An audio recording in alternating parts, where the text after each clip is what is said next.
Friday before Christmas, our first Christmas living in Amsterdam. We just had the best breakfast I think that we've had in Amsterdam ever. Carmen is what it's called. I literally got emotional eating the ricotta pancakes. They were that good. Also, look at the water. It was so good. It had like this apple butter on top and butter, and it was just, yeah, it was really good. And now we are doing some last minute Christmas shopping. So we're in, what would you call this area? Like the Canal District? It's not quite the ninth. Is it the Ninth Straats? Anyway, we're where like all the canals are, and we are heading into Le Labo. We're gonna go to a vintage store, just grab a couple things while we have a babysitter with the boys. So do you see this? It's sun in Amsterdam. First day of sunlight in like, it feels so incredible. A good 30 to 40 days. We have not had sun like this in quite a while. Should have vlogged yesterday. It was so rainy. Okay, but something about winter in Amsterdam, you appreciate the sun so much. Like, I've never appreciated the sun more. So that's the plus side of having darker, rainier days this winter.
So this is obviously a bigger conversation, but I am manifesting that we buy a home in Amsterdam like next year. And when I walked into that tile store, I just had this like glimmer of like, oh, we're gonna have tile somewhere in the house. Like, I want tile probably like in the kitchen with like little details, like little stories on some of them. So this is me just marking that when we buy a place in Amsterdam, going back to that tile store, I'm putting tile somewhere in our house. Mark my words.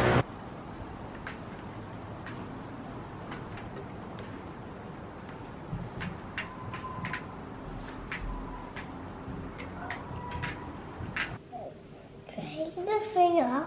It's really hard. Yeah.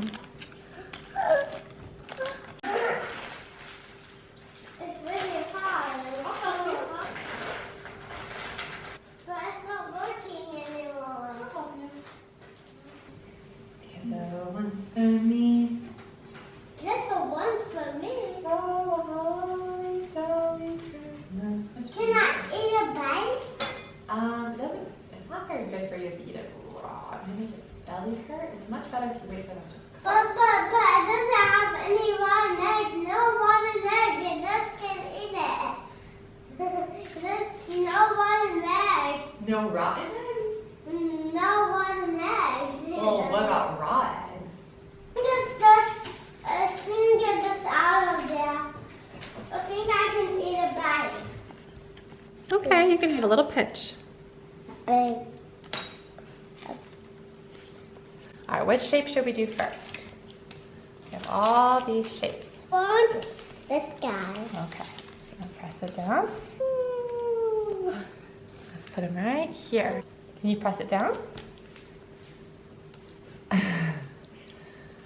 Wiggle it, wiggle, wiggle, wiggle, wiggle, wiggle, wiggle, Wiggle it. wiggle, wiggle, wiggle. Oh, it's beautiful. The kitty cat.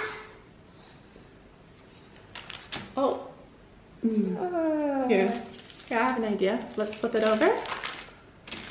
And then let's do it I don't like this part. Alright, now can you press it? I'm just gonna put this on the grease pan. Here's the cookie dough. Here's the cookie thank dough. you, baby. What do you want me to turn it into like a little heart? Just like boil it down and then you can make it. Into something? I put it on there. Beautiful. What about the little moon? Can you reach that? So I cute. That's perfect. Those are beautiful. Oh, that's okay. Here, let me help you. Yeah. I have to squish this all up. Yeah, we have to squish that up and make a couple more shapes, and then we can put it in the oven, and then we can decorate it. Ooh, some frosting and sprinkles. Some frosting and sprinkles. I will roll it. Okay. And now, oh my gosh. How does it look? It looks beautiful. It looks so beautiful. Hope so. Okay, Mom. Penny.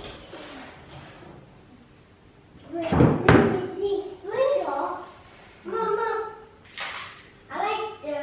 Well, let's put them on the table because after the cookies cook, we can put the sprinkles on them. I like the gold too. Alright, so this first one has some frosting on it. Are you ready to put sprinkles on it? No, you can only put it on the one that has frosting first, because it's kind of like glue. Good sound. Yeah, I'm gonna just pour some of these, and you can like pinch it.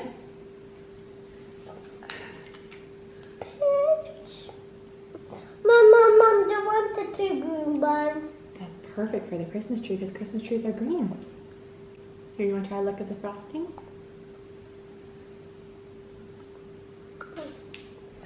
Mom, you can do it. You can do it. You can do it. You can do it. Thanks, baby. Yeah, it's a bit tricky to get these candy canes because they're so skinny. What the heck? Nico, what's your favorite Christmas song? Jingle bells. How's it go? Going like jingle bell, jingle bell, jingle bell, jingle bells, and jingle bells, and yeah, yeah. Beautiful. I love that. What's the one that's like really peaceful? Silent night, all in the light. Oh, three beautiful ornaments. You're gonna have Christmas tree. That one's so special. You're sure? You ready for me to eat that? Cheers.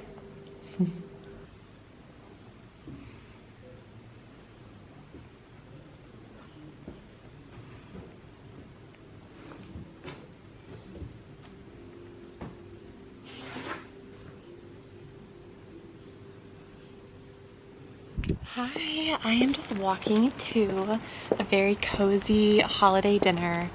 It is a Ukrainian dinner in a greenhouse, which I'm so excited for. I'm going with my friend Jeanette. She has lived in Amsterdam for a few years, but she's from Hungary. And this dinner is hosted by a girl from Ukraine and her dad. They had to leave the country because of the war, and they're hosting a holiday dinner with all like Ukrainian festive foods.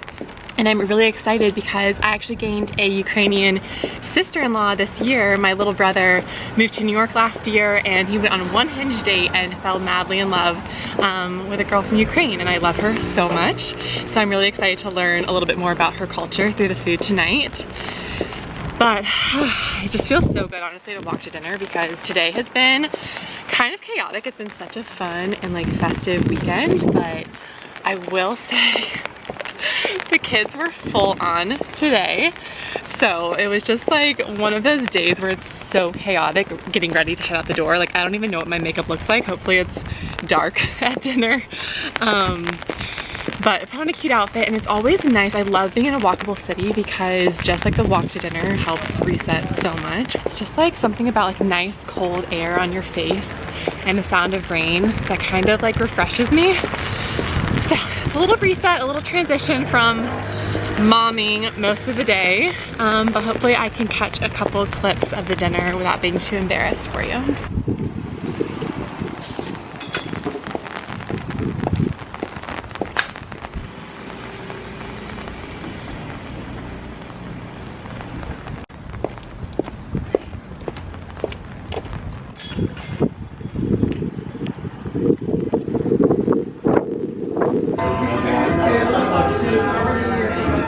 Since I moved here and my father as well, we discovered a beautiful Belgian endive and also a radicchio. That's not something we grow in Ukraine, but it's a beautiful pear with beetroot that's earthy and deep and sweet in flavor. Here you have it also with a tahini dressing, a really bungy lemon mustard dressing. Have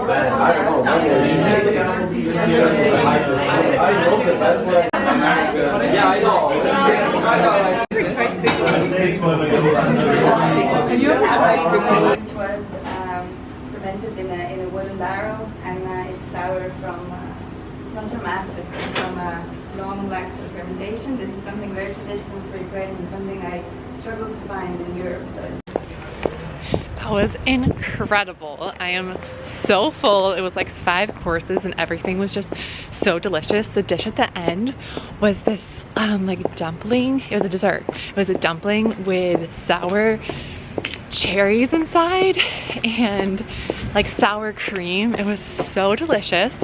I was texting pictures to my sister-in-law, being like, oh my gosh, do you eat this too? It was really cute. Hi, I am going to try to wrap some Christmas presents while we chat. It is Sunday night, Monday night. It's 3 sleeps until Christmas.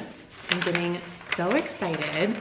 Quite a few people have asked me how I'm feeling about spending Christmas here without any family. We just moved to Amsterdam in August, so we haven't been here that long, but I feel so excited to have just like a cozy Christmas with just our little family, our immediate family, and then some friends. The nice thing about Amsterdam is there are so many expats. My closest friend here, she's an expat. She's lived here for a while, but it's like you're all in the same boat a bit. So people stay here for the holidays. They also don't have family. So we get to do things together. So on Christmas Eve, they're gonna come over and we're gonna make Christmas cookies together. And then on Christmas Eve, we bought tickets to this like festival thing in Amsterdam that has a bunch of Christmas stuff. So I'm not too worried about like feeling lonely. This also is not my first Christmas spent away from home.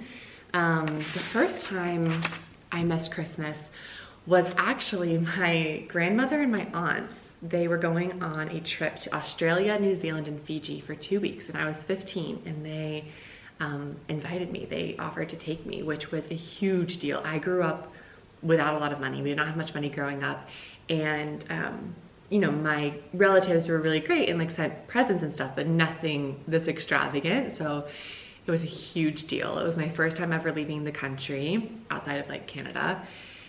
And it really like transformed my view of the world and made me just like love traveling so much. And not even just traveling, but also documenting traveling. So when we were in Fiji, which was at the end of the trip, there was this huge cyclone that like flooded the island, and we ended up not being able to go back for several days, like past when we were supposed to go back. And I remember when we were taking the bus from the resort to the airport, I just looked out the window and was like, I mean, the city or town was totally demolished from the storm, and it was just really devastating. And I remember just thinking like, how could I capture like this feeling and like what I'm seeing without writing, taking pictures, or making a video? And it really started me wanting to like document experiences through video. And I started doing that around that age. And then when I was traveling a lot, in my early 20s, I just always made vlogs. Even if I didn't like share them with people, I just always wanted to have them for like family.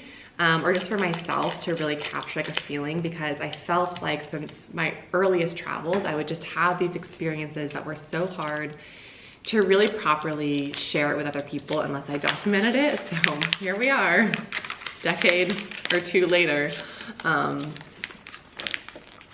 still just wanting to share things that I'm experiencing, especially while traveling. The second time I missed Christmas was when I was living in London with a family. That was really fun though, because they had a tradition of going to Oxford for Boxing Day, which is the day after Christmas, because they had family there. So that was really fun to get to experience like Christmas time in Oxford.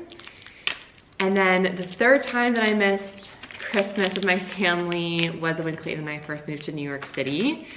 We wanted to just spend Christmas together there, and it was so cute. We had our tiny little Brooklyn apartment, and we blew up an air mattress underneath the Christmas tree, and Christmas Eve night we slept underneath the Christmas tree and we watched It's a Wonderful Life, and then we had our own little Christmas dinner. The city's pretty quiet at Christmas time. Like, I feel like if you stay for Thanksgiving, it's fine. Like, a lot of people do that. You can have a Friendsgiving, but Christmas, usually people like go back to see their family, so it was really quiet. So we had like our little morning, and then we walked into Manhattan, and it was really fun because the city was so quiet, but like still festive with all the decorations. But it was actually kind of nice to see it without a lot of people around. So yeah, I'm, I guess, kind of used to spending some holidays away from my family, and I love them, but I think it's gonna be really fun to create new traditions here. And honestly, it's just been like such a busy season. Obviously, like we just moved to another country, not easy. So I'm really actually looking forward to just having some quiet time and really focusing on just like the energy of the holiday this week, and having it just feel a little bit more like grounded and peaceful for everyone. And I think being around family is wonderful, but obviously it's like very chaotic, especially because Clayton and I both come from such big families. I'm one of 5 kids, and Clayton is one of 8 kids. So you can imagine, you know, so many people. Again, really fun, and I'm looking forward to whenever we go back to the States for the first time, and like the kids will be older and really appreciate that time with family. But for now, I'm just like not really ready to get back on a like 10-hour flight to get home. Not really ready for that. But yeah, Clayton and I are gonna have like a little family meeting tonight, and we're gonna talk about our schedule for the week and really try to like schedule in time for both of us to have one-on-one time for ourselves to like recharge a little bit and reset before the new year. We both have just we've just been working a lot, like especially at nighttime, because most of our clients, all of our clients really, have been in the US, so you're working a lot at night, you have meetings later. There's just been like so much transition that I think both of us just need a little bit more stillness. We both also have like pretty big plans for the new year, just like shifts in how we work and working on things that we feel more inspired by, which is really exciting, but obviously takes a lot of like planning and work, because it's like a risk to change up how you work and how you make money. So I think in order to do that, it takes some time to reflect. For me, that will look like going to some like meditation classes, journaling and reading alone at a cafe. You know, those are like my favorite things. Clayton really likes similar things as well. He loves going to like the meditation classes here. And then of course I just want like some family time that feels really grounded and peaceful and intentional. I think there's like so much multitasking throughout our days that it just feels really special to have time as a family, and then also just like a one-on-one time with the kids.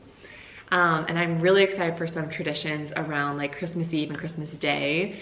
I just like cannot wait for Christmas Eve, because like we haven't been able to do this yet because Nico wasn't old enough last year. First of all, Remy wasn't even born, which is wild to me that I was pregnant at this time last year. But like Nico wasn't even 2. How did I have a 1-year-old last year? Like that's so nuts to me. I mean, he was almost 2, but he just still wasn't quite old enough to understand like Santa and magic. So I feel like this time around, he's almost 3, Remy's almost 1. It's like the first year where I get to do some of like the Santa stuff and really have it feel magical. And I didn't grow up being taught to believe in Santa, so I didn't get to experience it.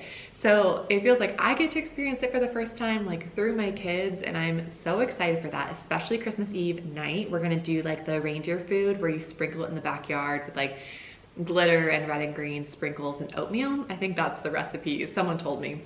And we'll sprinkle it in the backyard, and then I'll tell him like, this is how the reindeer see like where our house is, because they'll be flying in the sky and then they'll see all the glitter. And then when he's going to sleep at night, I'm gonna have Clayton like ring a bell outside the window, and I'm gonna be like, oh my gosh, Nico, did you hear that? Like, I think that's the reindeer. I think it's a sleigh. Quick, get in bed. he's gonna like, he's just at that age where he's gonna like totally eat it up, and I'm so excited. I also feel like I've really matured as a parent because last year, of course, all of his presents were very Montessori based, very wooden, very cute. Not just because it's aesthetic, but because like that is really good for children's development, I believe. But this year, there's this like play place in Amsterdam that we've been to a few times, and it has this like plastic motorcycle, and he is obsessed. Like he talks about it probably every single day. He loves this motorcycle. When I asked him what he wants from Santa, he said this blue motorcycle. I feel like I've grown up as a parent because I ordered the ugly, not aesthetic, plastic blue motorcycle, but it is going to be so worth it when he wakes up on Christmas morning and it's going to be unwrapped just like with a bow on it. I need to make sure that that bow came in. The bow is going to be on it, and then he's just going to be so excited. So it doesn't matter that it's not cute or wooden. Actually, a lot of his toys this year are just like fun things. Like I really do like open-ended toys, like where he can use his imagination. So I did find these like dinosaurs, actually at a consignment store nearby, which made me feel better about buying like plastic dinosaurs, but they're that kind that like he's gonna have those for forever. Same with like a Batman doll. I'm so excited that he's into Batman because I had a huge Batman era as a kid. I had 3 brothers, or I have 3 brothers, and my older brother was really into Batman, so naturally I had that whole era as well. So it's actually really fun, and I'm so excited to like get to see Nico's imagination develop more as he's like playing with like Batman and dinosaurs. We did get Magna tiles. My mom ordered those for us, and I think that would be really fun too, just so it's like a lot of open-ended play. It's just like as they get older, you get them what they want, like what makes them excited, and it's not always going to be like a wooden thing, and I'm very much okay with that. Remy really likes stuffed animals, which is so exciting because Nico like never really cared about them, and I think they're so fun to buy. So I'm very excited to get Remy some of those. Like he like lights up when he sees a stuffed animal, and he gives it like a big hug and a kiss, and it's so cute. But also Remy's birthday is like the first week in January. So I had to like space things out a bit for him, and he's like still so little where presents don't matter that much. He's honestly gonna be most excited to play with like wrapping paper and boxes. So yeah, I'm super excited. We're gonna plan like a fun little menu. We wanna do, of course, like a special Christmas breakfast, and that's another tradition that I want to implement where we always make like the same thing, the same breakfast for Christmas every morning. Now that, I don't think Nico's quite gonna remember at age 3, but I'm like, let's start it now, because soon enough, our kids are gonna be at the age where they remember these things, and I want those memories. I think that we'll be in Amsterdam for a long time, but we're probably gonna move apartments, and I want there to be traditions that no matter where we are, where we live, if we're spending Christmas back in the States with family, like there are certain traditions that always make our kids feel grounded and at home.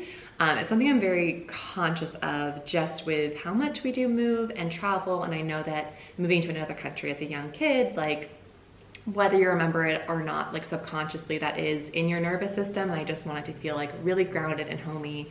So I'm really excited for that. And I do actually think we are gonna see family the day after Christmas, because Clayton's brother, his wife is a flight attendant, and she has a flight to Amsterdam like on Christmas Day. She gets here like the day after and has a long layover. So Clayton's brother is gonna come with her. We'll spend like Boxing Day with them. So that'll be really sweet just to see like an uncle and an auntie.